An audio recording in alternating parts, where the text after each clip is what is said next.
चलिए आज विद्युत धारा का क्लास 7वां। और आज हमारा जो टॉपिक है वह विद्युत धारा का उसमें प्रभाव है। हम पहले पीडीएफ में देखे हैं। अब विद्युत धारा का उसमें प्रभाव का कुछ एग्जाम्पल से हम शुरुआत करें। हम अपने घर में बल्ब को जलते देखते हैं। हम विद्युत हीटर का उपयोग करते हैं। आयरन जिसे विद्युत इस्त्री कहते हैं उसका उपयोग करते हैं।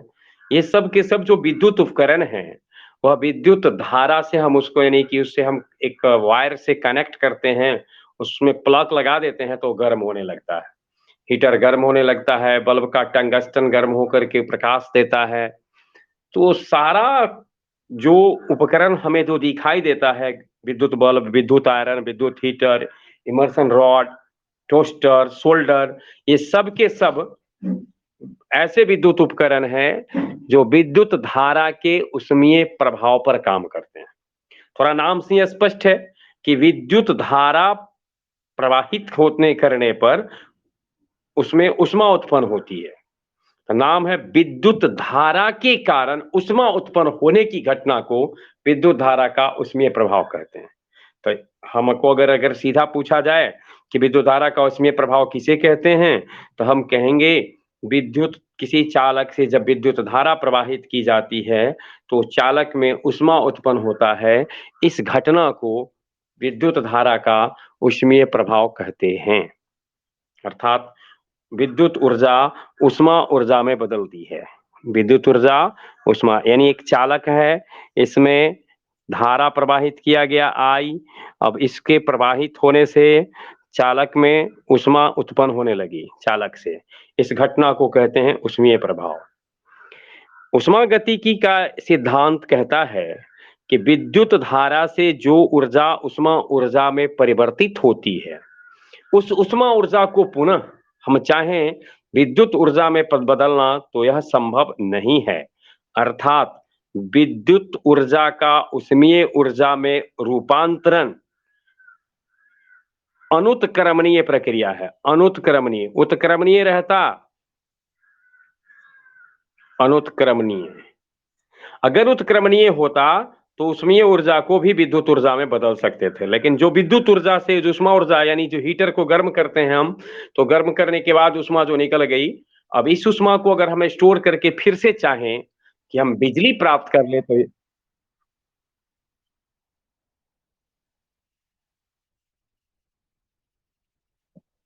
स्नेहा आप माइक ऑफ कर लीजिए, आवाज आ रही है। आप अपना माइक ऑफ कर लीजिए।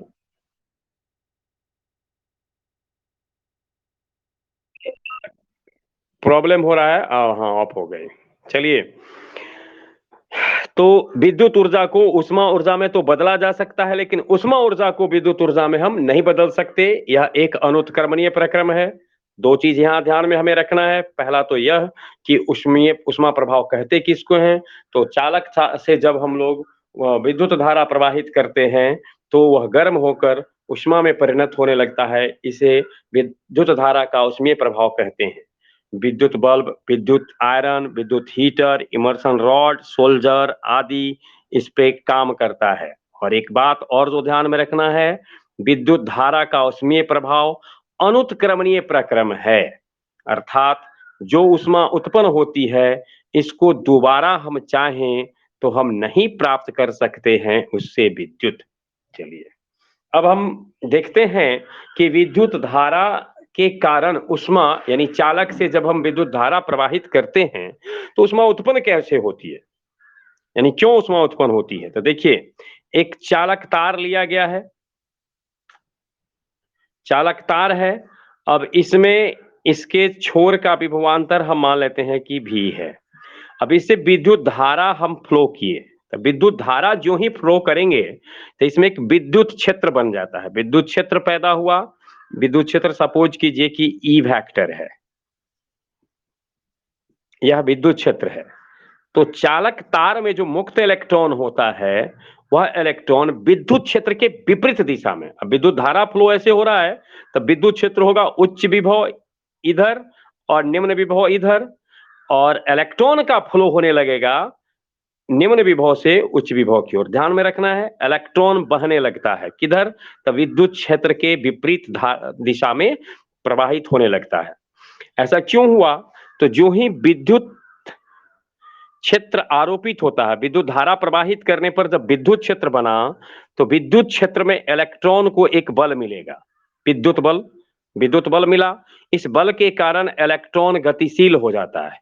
अब जो ही इलेक्ट्रॉन गतिशील होगा, तो इसमें जो पहले से है कटायन, धनायन, इससे टकराएगा। ध्यान में रखना है, जब धारा प्रवाहित करते हैं, तो धारा प्रवाहित करने पर विद्युत क्षेत्र उत्पन्न होता है, जिससे चालक का मुक्त इलेक्ट्रॉन विद्युत क्षेत्र के विपरीत दिशा में गति करने लगता है। इस गति का कारण विद्युत क्षेत्र में जो बल मिला है इलेक्ट्रॉन को, इसके कारण से, अर्थात इलेक्ट्रॉन की गतिज ऊर्जा, काइनेटिक एनर्जी बढ़ जाता है।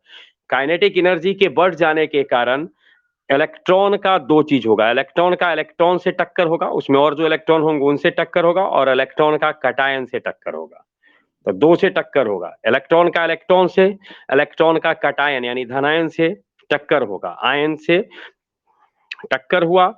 इस टक्कर के दौरान क्या होगा? अगर ई का टक्कर कटायन से हुआ, तो इलेक्ट्रॉन की जो गतिज ऊर्जा बढ़ गई है, यह अपनी बढ़ी हुई गतिज ऊर्जा को दे देगा किसको? कटायन को। यानी ई काइनेटिक एनर्जी निकला, तो काइनेटिक एनर्जी के कारण ई एनर्जी जो इसका है बढ़ा हुआ, वह कटायन को दे देगा। अब इससे क्या है, कटायन भी, यानी वो जो धनायन है, कण है, यानी चालक तार के जो कण हैं, ये भी गतिशील होने लगते हैं, और इनके गतिशील होने से आपस में टक्कर होने लगती है। यह टक्कर अनियमित होती है, और इस अनियमित टक्कर के कारण ही जो ऊर्जा उत्पन्न होती है वह उष्मा में बदल जाती है, और उष्मा में बदलने के बाद इसको गर्म करना शुरू कर देती है। तो एक बार फिर से हम देख लेते हैं कि चालक तार मतलब उष्मा क्यों पैदा होती है? तो उष्मा पैदा होने का कारण है कि जब विद्युत धारा प्रवाहित करते हैं चालक तार से, तो इलेक्ट्रॉन विद्युत क्षेत्र के विपरीत दिशा में विद्युत बल के कारण गतिशील हो जाता है, उसका गतिज ऊर्जा बढ़ जाता है। इससे इलेक्ट्रॉन यानी मुक्त इलेक्ट्रॉन के आपस में और इलेक्ट्रॉन और चालक के कणों के बीच में टक्कर होती है। इस टक्कर से जो ऊर्जा उत्पन्न होती है, यही ऊर्जा उष्मीय ऊर्जा में बदल जाती है। अब यह ऊर्जा जो विद्युत ऊर्जा आई, तो इसके लिए हम लोग व्यंजक देखते हैं। एक देखिए, ये चालक तार है, इसका छोर है ए, इसका छोर है बी। जो ऊर्जा पैदा हुई विद्युत ऊर्जा, इसी विद्युत ऊर्जा ने उष्मीय ऊर्जा दिया है। देखिए भी दोनों के बीच का विभवांतर है, ए और बी के बीच का। इस चालक का प्रतिरोध आर है, आई करंट फ्लो हो रहा है। आई करंट को टी समय तक फ्लो करेंगे, तो फार्मूला हम लोग जानते हैं कि तब तार से प्रवाहित आवेश क्या हो जाएगा? Q बराबर I गुने टी। हम लोग जानते हैं Q बराबर I इंटू टी फार्मूला होता है। अब इस आवेश को यानी Q को चालक के एक छोर से इस छोर तक ले जाने में काम करना पड़ेगा। देखिए, Q को यहां से उठाकर यहां तक हम लाएंगे तो काम करना पड़ेगा। यह कार्य होगा W बराबर Q इंटू भी। जो काम करना पड़ेगा यह होगा W बराबर Q इंटू भी। अब Q बराबर है I गुने टी, तो Q के बदले I गुने टी बैठा दीजिए, तो W बराबर हो गया आई टी भी, यानी विद्युत कार्य हो गया आई टी भी। ओम के नियम से हम पढ़े हैं V बराबर आई आर, तो V के जगह आई आर बैठा दीजिए, तो विष आधार से W बराबर हो गया आई स्क्वायर आर टी जूल। ये जो आया वह जूल में है। I बराबर V बाई आर होता है। अगर हम इसमें I के बदले V बाई आर बैठाएंगे, तो देख लीजिए तब फॉर्मूला हो जाएगा हमारा W बराबर V स्क्वायर बटे R square into R into T. R से आर कट गया, तो V square T by R. तो इस तरीके से W किसके किसके बराबर हो गया? क्यू भी के, आई स्क्वायर आर टी के, वी आई टी के, अब V स्क्वायर टी बटे आर के। यही W, ये जो कार्य हुआ है, यही उष्मा में बदलता है। H बराबर W, H से हीट, यानी उष्मीय ऊर्जा जो बनती है, प्राप्त होती है, मिलती है, यानी कहने का अभिप्राय कि बल्ब से हो, विद्युत इस्त्री से हो, हीटर से हो, टोस्टर से हो, या ऐसे तमाम उपकरण जो विद्युत धारा के उष्मीय प्रभाव पर काम करते हैं, वह किस सिद्धांत पर कार्य करते हैं? तो W कार्य जो उस उपकरण के द्वारा होता है, उसका फॉर्मूला ये सब होता है, Q into V I square R T V I T V square T by R, और यही जो कार्य है यह उष्मा ऊर्जा में परिवर्तित हो जाता है। हम लोग नीचे की कक्षा में पढ़े होंगे कार्य की माप, ऊर्जा क्या है? तो ऊर्जा के संदर्भ में हमने पढ़ा, ऊर्जा कार्य की माप होती है। आप की ऊर्जा, आप ऊर्जावान हैं, ये कैसे पता चलता है? तो आप अपने जीवन में जितना कार्यशील रहे हैं, इससे यह तय होता है, निर्धारित होता है कि आप कितने ऊर्जावान हैं। तो ऊर्जा के की बारे में कार्य से होता है, यानी ऊर्जा की माप कार्य से की जाती है। ये था हमारा H बराबर। एक सुधार भी करना है हमको कैलोरी में। अगर हम जूल को कैलोरी में बदलेंगे तो W बटे 4.18 से भाग देंगे। जो पीडीएफ लिखा गया है उसमें थोड़ा सा एक गलती हो गई है, उसमें 1 जूल बराबर 4.18 कैलोरी लिखा गया था। एक्चुअली होगा 1 कैलोरी बराबर 4.18 जूल या 4.2 जूल। सुधार लेंगे, पीडीएफ से भी थोड़ा सा एक भूल है, हालांकि हम अगले क्लास में या पीडीएफ में इसको सुधार देंगे फिर, लेकिन जो लोग सुन रहे हैं सुधार लेंगे। चलिए, अब है विद्युत शक्ति। शक्ति किसी उपकरण की, किसी विद्युत उपकरण की शक्ति की बात आएगी तो शक्ति का सेंस क्या, सेंस होता है कार्य करने की दर। अब विद्युत उपकरण का कार्य करने का मतलब क्या है? तो 1 सेकंड में या प्रति एकांक समय में किसी विद्युत उपकरण की शक्ति, उसके द्वारा उपभोग विद्युत ऊर्जा, यानी जितना विद्युत ऊर्जा को वह कंज्यूम करेगा, खींचेगा, उपभोग करेगा, उसको कहेंगे उसकी विद्युत शक्ति। विद्युत शक्ति को हम लोग P से सूचित करते हैं, कार्य करने की दर है, कार्य का W टाइम T से भाग दीजिए। W बराबर हमने अभी पीछे देखा आई स्क्वायर आर टी, T से भाग देंगे, T कट गया, आई स्क्वायर आर।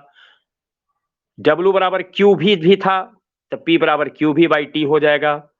I के जगह जब हम V बाई R रखेंगे तो P बराबर V स्क्वायर बाई R आएगा। तो इस प्रकार से P का फॉर्मूला, यानी विद्युत शक्ति का फॉर्मूला P बराबर W बाई टी आया, Q भी बाई टी आया, आई स्क्वायर आर आया, V आई आया, V स्क्वायर बाई R आया। तो इसमें से कोई भी हो सकता है विद्युत शक्ति का फॉर्मूला। तो विद्युत शक्ति, थोड़ा सा एक चीज ध्यान में रखना है कि विद्युत ऊर्जा और विद्युत शक्ति, कार्य, ऊर्जा, शक्ति चाहे कहीं भी पढ़ें अदिश राशि है। तो हमसे अगर ये कोई पूछे कि विद्युत शक्ति कौन सी राशि है, तो विद्युत शक्ति अदिश राशि है। अब विद्युत शक्ति का हमको क्या क्या देखना पड़ेगा? मात्रक, विद्युत शक्ति का मात्रक। एसआई पद्धति में अभी तो ऐसे हम P बराबर लिखे ही हैं W बाई टी, तो W का मात्रक, इसका मात्रक और इसका मात्रक। W का मात्रक जूल और इसका सेकेंड, तो इसका मात्रक हो गया जूल पर सेकेंड। जूल पर सेकेंड को फिजिक्स में वाट कहते हैं, यानी 1 वाट बराबर हो गया 1 जूल पर सेकेंड। तब हमसे पूछा जाए विद्युत शक्ति का मात्रक क्या होता है, तो विद्युत शक्ति का मात्रक होता है जूल पर सेकेंड या वाट। जहां तक सवाल है बीमा का, तो बीमा का वही हम जैसे शक्ति की जो बीमा होती है इसके अनुसार निकाल ले सकते हैं। ऐसे P बराबर W बाई टी से निकालिए कार्य, बल गुणे विस्थापन, तो बल का द्रव्यमान गुणे त्वरण, यानी MLT inverse 2 into T by T. तो जो बल का हो जाएगा, सॉरी MLT इनवर्स 2, सॉरी गलत हो गया। कार्य बराबर बल गुणे विस्थापन होता है तो MLT inverse 2 into L by T, ऊपर गया तो M1 L2 T माइनस 3, यानी जो विद्युत शक्ति की बीमा होती है, सॉरी, विद्युत शक्ति की बीमा शक्ति की बीमा ही होती है, इसमें ज्यादा कुछ सोचना नहीं है। याद रखना है हमको कि विद्युत शक्ति का एसआई मात्रक जूल पर सेकेंड या विद्युत शक्ति का एसआई मात्रक वाट होता है। तो जूल पर सेकेंड को ही हम लोग कहते हैं वाट। चलिए,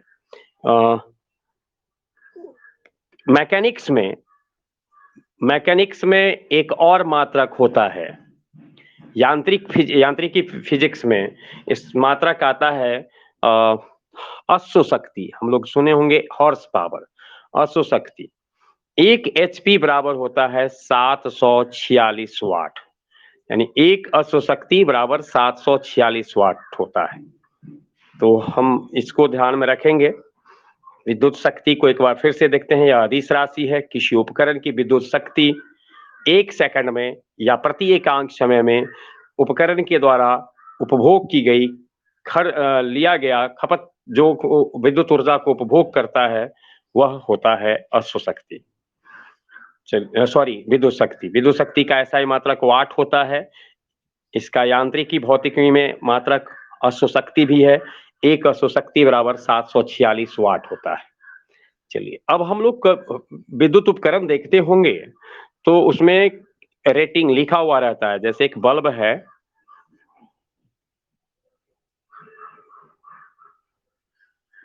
तो बल्ब में रहता है लिखा हुआ 220 वोल्ट, 100 वाट या 60 वाट, कुछ भी। अब इसका मीनिंग क्या है? इसका मीनिंग है कि यह बल्ब 220 वोल्ट के लिए बनाया गया है और 220 वोल्ट से अगर इसमें विद्युत धारा प्रवाहित की जाए तो यह 1 सेकंड में 100 जूल ऊर्जा का उपभोग करेगी। 100 जूल ऊर्जा का। अगर ये 60 वाट का है तो इसका अर्थ है कि इतना ही 220 वोल्ट पर ही जब करंट फ्लो किया जाए तो बल्ब 60 जूल ऊर्जा 1 सेकंड में उपभोग करेगी, 1 सेकंड में खर्च करेगी।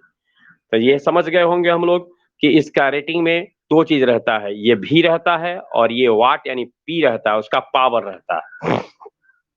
अगर हमको यही पूछ दिया जाता कि एक बल्ब में 220 वोल्ट और 60, एक बल्ब में 220 वोल्ट और 100 वाट लिखा है तो इसका प्रतिरोध कितना होगा? देखिए, हम लोग जानते हैं P बराबर होता है V स्क्वायर बाई R।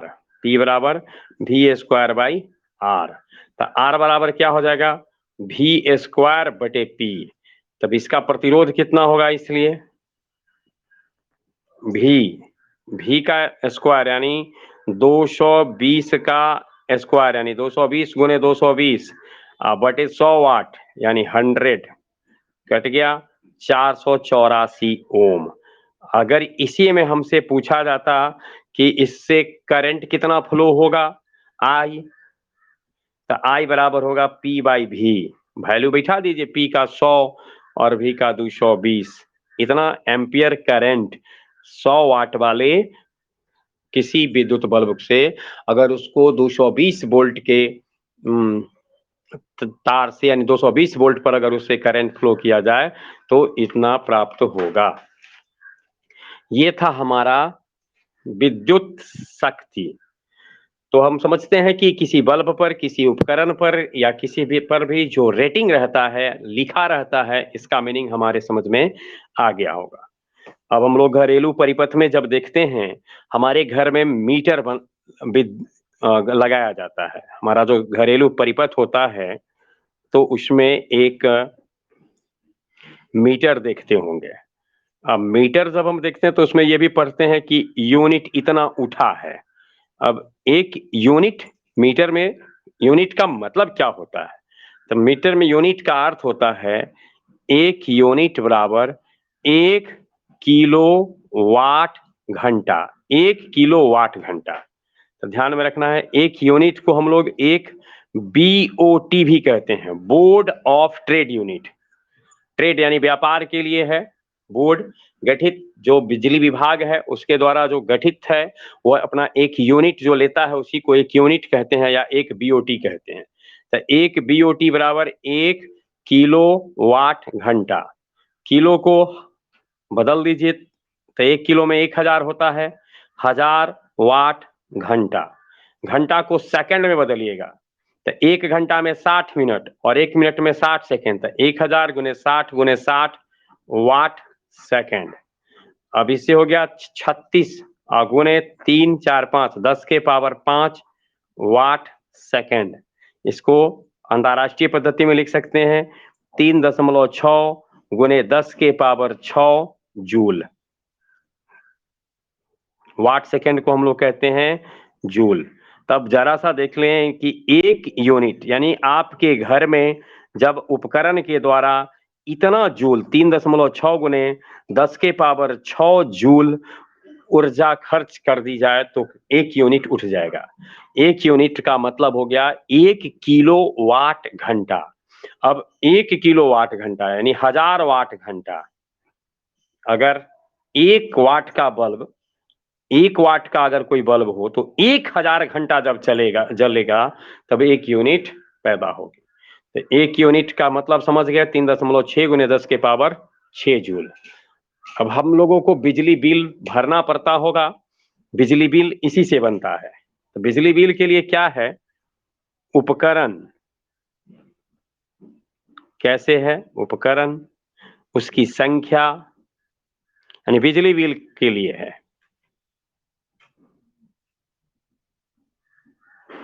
संख्या।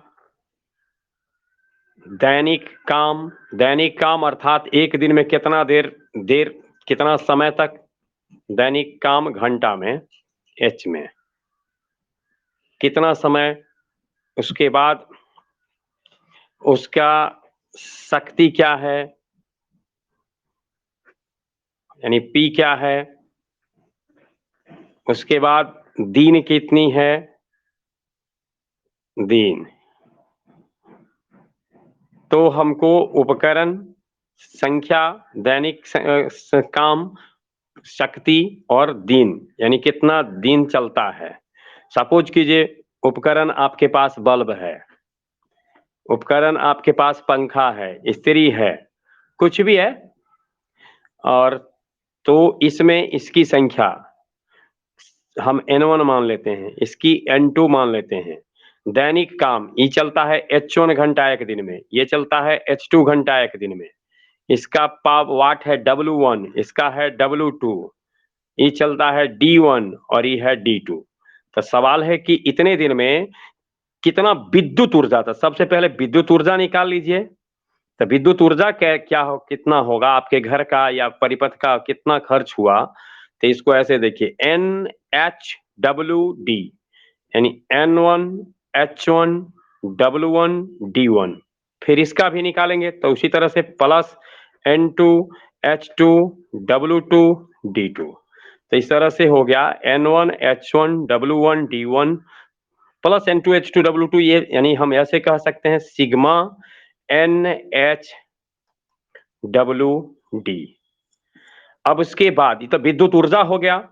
विद्युत ऊर्जा को यूनिट में बदलेंगे तो ये जो आया है वह वाट घंटा में है। इसको किलो वाट घंटा में बदलना है। ये जो आएगा सो वाट घंटा में क्यों है, क्योंकि आपने घंटा में लिखा है। तो ये आया है सो वाट घंटा में है। तो यूनिट के लिए हमको 1000 से भाग देना पड़ेगा, तब आ जाएगा यह सिग्मा NHWD बटे 1000। अभी 1000 करते तो ये निकल जाता किलोवाट घंटा में, और किलोवाट घंटा से आ गया 1 यूनिट। उसके बाद 1 यूनिट पर दर अब सरकार तय करती है 4 रुपए 5 रुपए, तो उसके अनुसार आप कर लें। इसके अनुसार हो गया। अब सपोज कीजिए कि हम एक एग्जाम्पल इसका देखते हैं कि एक क्लासरूम है, उसमें बल्ब हैं 3, बल्ब की संख्या 3 है। अब पंखा है 4 गो। एच इच बल्ब चलता है 12 घंटा और ये 8 घंटा। इसकी वाटता है 100 वाट का है, ई 200 वाट का है। दिन, ये भी 30 दिन चला, ये भी 30 दिन चला। अब हमको अगर पूछा जाता और बिजली बिल है 5 रुपए प्रति यूनिट। तब पूछा जाता कि कितना बिजली बिल होगा, तो 3 गुने 12 गुने 100 गुने 30 जोड़ 4 गुने 8 गुने 200 जोड़ 30 सॉरी गुने 30 अब बटा में 1000 इतना करके, और यूनिट कितना था 5 रुपए, तो इंटू 5 कर दीजिए। यही था हमारा तरीका।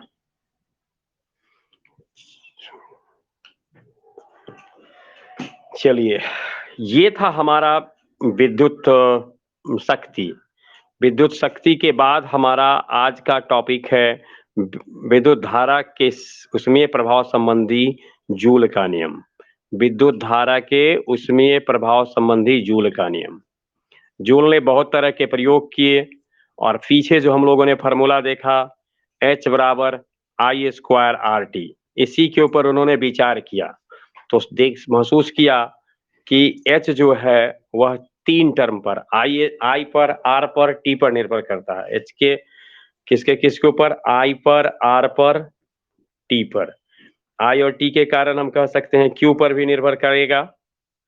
तो कैसे कैसे, तो जूल ने इन्हीं के ऊपर 3 नियम दिए। पहला नियम जो उसने दिया वो विद्युत धारा का दिया।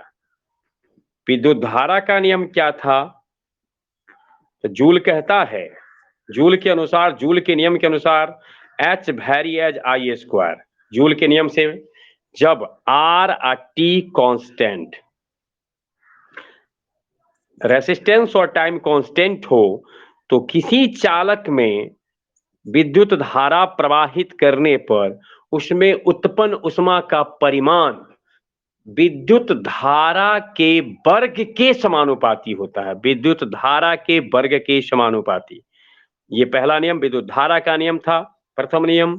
फिर से एक बार देखते हैं, यह कहता क्या है कि यदि किसी चालक का प्रतिरोध और समय नियत रखा जाए, यानी जितना समय तक, यानी इतना ही समय तक विद्युत धारा प्रवाहित करनी है, समय को कांस्टेंट रखा जाए, प्रतिरोध नियत हो, तो उसमें कितना ऊष्मा उत्पन्न होगा, तो यह निर्भर करता है कि किस अमाउंट में विद्युत धारा प्रवाहित की गई है, उसके समानुपाती होता है। लेकिन किसके समानुपाती? तो उसके वर्ग के समानुपाती। यानी H vary as I square at constant R and T. In other words हम कह सकते हैं, जब किसी चालक में नियत समय तक नियत प्रतिरोध वाले चालक में आई करंट को फ्लो किया जाता है, तो उससे उत्पन्न विद्युत ऊर्जा, उससे उत्पन्न ऊष्मा H आई स्क्वायर के समानुपाती होता है। दूसरा, अब आई स्क्वायर के बाद दूसरा टर्म क्या है? टी। तो H वेरी एज, इसे प्रतिरोध का नियम, इसको बोलेंगे प्रतिरोध का नियम। प्रतिरोध का नियम आर से है, तो H वेरी एज आर। अब इसमें कौन कौन कांस्टेंट हो जाएगा? आई और टी कांस्टेंट। अर्थात यदि आई और टी को अचर रखा जाए, तो उत्पन्न ऊष्मा रेसिस्टेंस के समानुपाती होती है। तीसरा, टाइम का नियम, समय का नियम। तो पहला था विद्युत धारा का नियम, दूसरा था प्रतिरोध का नियम, तीसरा था समय का नियम। इससे हो जाएगा H vary as T constant, vary as T. कब? आई और आर कांस्टेंट हो, आई कांस्टेंट हो, आर कांस्टेंट हो, कुछ विशेष नहीं है। यही फार्मूला हमें ध्यान में रखना है। जब आई स्क्वायर की बात करेंगे तो आर टी को कांस्टेंट, आर की बात करेंगे तो आई स्क्वायर टी को कांस्टेंट, और टी की बात करेंगे तो आई और आर को कांस्टेंट। तो जूल साहब ने इसको ध्यान में रखकर नियम दिया था। जूल के नियम के अनुसार क्या था? तो जूल ने विद्युत धारा से उत्पन्न होने वाली ऊष्मा के बारे में नियम देते हुए 3 नियम दिया। पहला नियम दिया विद्युत धारा का नियम, बताया कि यदि आर और टी नियत हो, तो विद्युत ऊष्मा जो होता है वह आई के वर्ग के समानुपाती होता है। दूसरा प्रतिरोध का नियम दिया, कहा आई और टी नियत हो तो उत्पन्न ऊष्मा प्रवाहित विद्युत चालक के प्रतिरोध के समानुपाती होता है। और जब हाँ, एक बंद कीजिए। धन्यवाद। आप बोलिए। हाँ, हेलो। अब पूछिए कौन। हाँ हाँ हाँ। वाह, ये तो शुरू में ही बता दिया गया था कि विद्युत धारा का उसमें प्रभाव है। अच्छा, तब बीच में मत बोला कीजिएगा, माइक जब इसका फिर जब बोला जाए क्लास का तो तब ठीक है। विद्युत धारा का उसमें प्रभाव पर डे पीडीएफ पहले दे दिया जाता है, ठीक है ना। टेलीग्राम पे मार्गदर्शन आईसीआई पटोरी करके है, ठीक है। मार्गदर्शन आईसीआई पटोरी।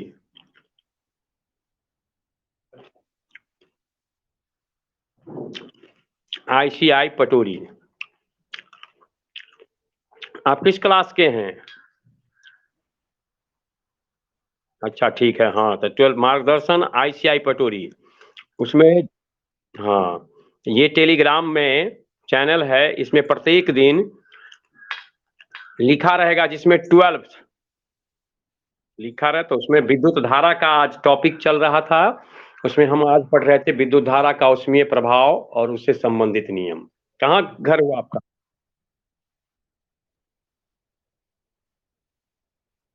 फिजिक्स और मैथ मिलेगा अभी।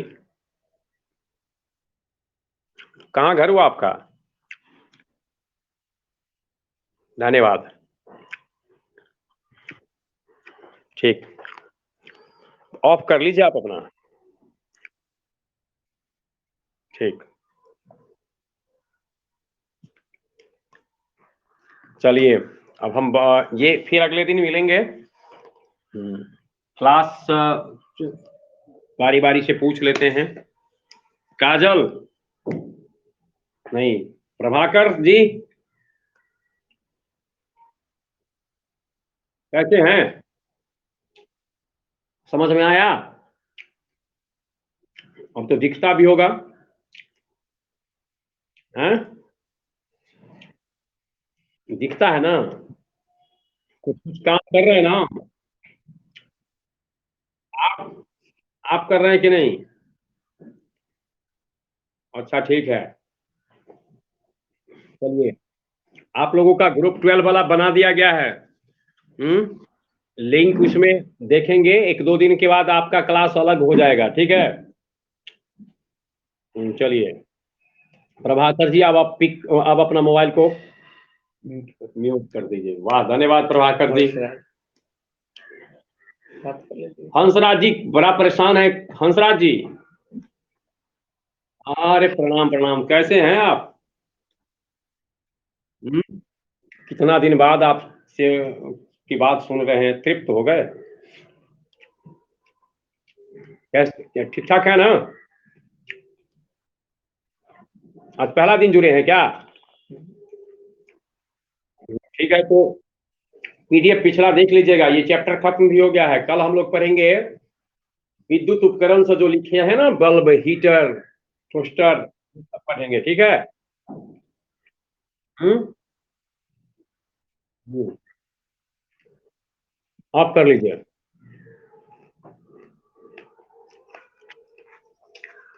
किसी को कुछ पूछना है आप में से किसी को, पहले तो पूछ लीजिए।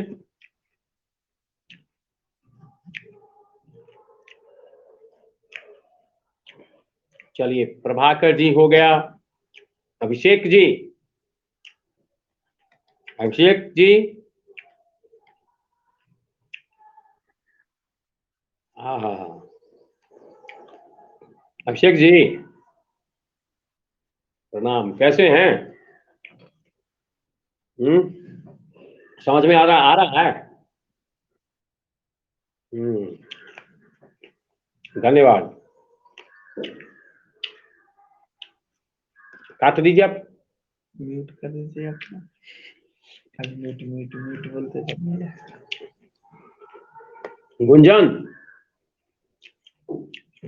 गुंजन।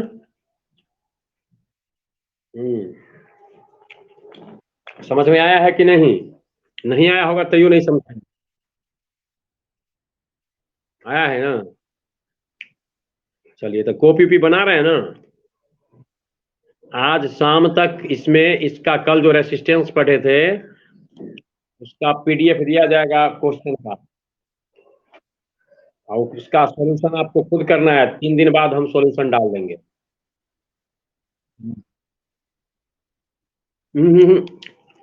बना करके रखना है, मिला लीजिएगा बाद में।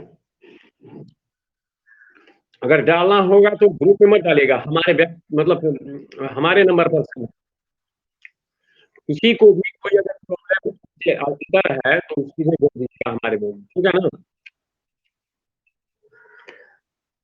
चलिए म्यूट कर लीजिए। गौरव जी सो रहे, हाँ सो रहे हैं क्या? ठीक है तो काट दीजिए, पिक म्यूट कर दीजिए, अब सो जाइए म्यूट करके। काजल, हाँ फोन में, हाँ? कौन सा मैथ पढ़िएगा?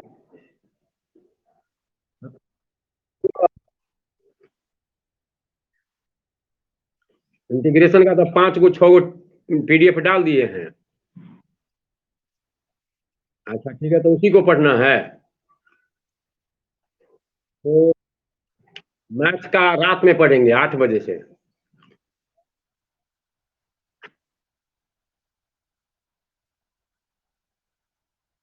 अरे अभी जनाब इसकी बात नहीं, जितना पढ़ाए हैं उसके अनुसार उतना को हम रात में पढ़ाएंगे, और प्रॉब्लम जो है आप लोग कैलकुलेट मतलब कलेक्ट करके रखिए, फिर बता दीजिएगा। हाँ हम्म। तो काजल, हंसराज जी बंद कर दीजिए। हम्म। तो समझ में आया है ना?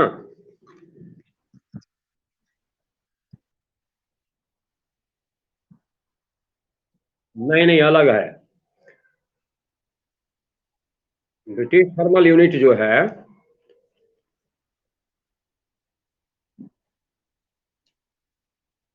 उससे इसका कोई, ये बोर्ड ऑफ ट्रेड व्यापार करने के लिए, केवल बिजली का व्यापार करने के लिए एक विशेष यूनिट इसको दिया गया है। ठीक है।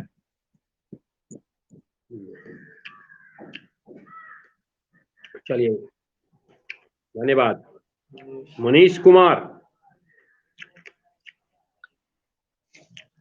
मनीष चकसा हो, मनीष चकसा हो।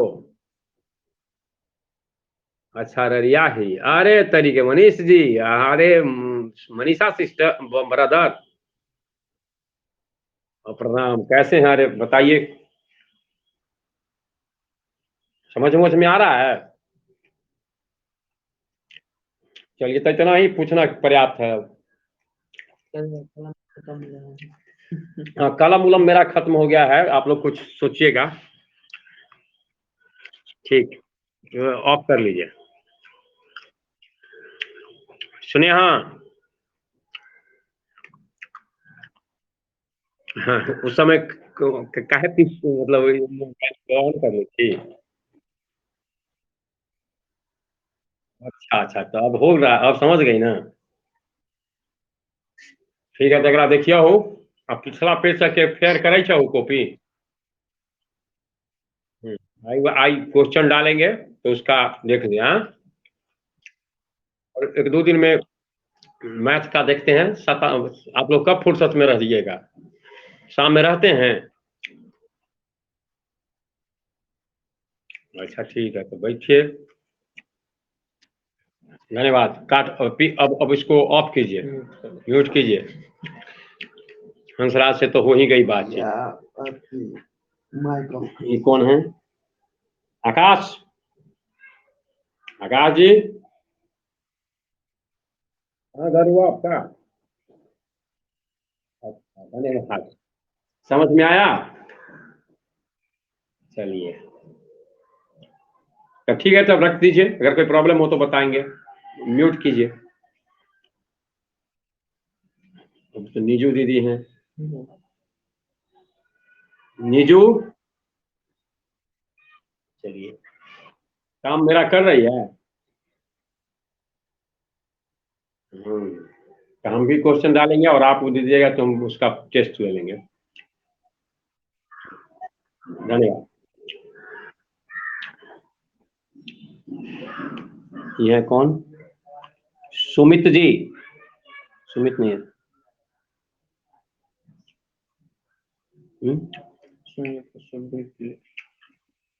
सुमित जी हैं? अच्छा, नमस्ते। ठीक है, आपकी समस्या मैं समझ गया हूँ। क्लास चूंकि 6-7 दिन से चल रहा था, तो हो सकता है आपको दिक्कत हो। कल इसमें जो आप पीडीएफ देख लीजिएगा उसमें, ठीक है ना? उसमें हाँ, हाँ, हाँ, टेलीग्राम वाला। हम्म। टेलीग्राम का लिंक, टेलीग्राम का लिंक भेज दें, या फिर आप 12 में 12 के ग्रुप में जोड़ देते हैं, ठीक है? आप अपना नंबर बोलिए तो। 81 026 69। धन्यवाद। भेज देते हैं हम। ठीक। धन्यवाद सब लोगों को।